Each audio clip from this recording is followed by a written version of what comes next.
Seorang nelayan bernama Ikade Rai Juli Parcite 37 tahun hilang saat mencari ikan di perairan Nusa Penida Kelungkung, Sabtu 5 Agustus.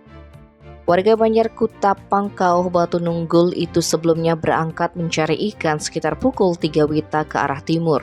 Kapolsek Nusa Penida Kompol Ide Bagus Putra Sumerte mengatakan, hilangnya Parcite pertama kali diketahui dari penemuan perahu mengapung di kawasan Pantai Karangsari, Desa Suwane. Lokasi penemuan tersebut berjarak kurang lebih 6 km dari lokasi awal Parcite berangkat. Dari informasi itu, polisi pun menanyakan kepada warga sekitar terkait siapa pemilik perahu tersebut hingga diketahui pemiliknya belum pulang. Informasi itu pun juga diterima oleh Badan SAR Nasional Bali. 5 personel dari unit siaga SAR Nusa Penida pun bergegas menuju lokasi untuk melakukan pencarian menggunakan rubber boot.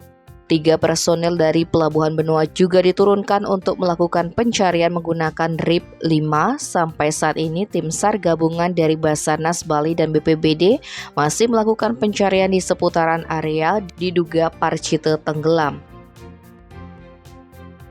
Tim Bali Express melaporkan.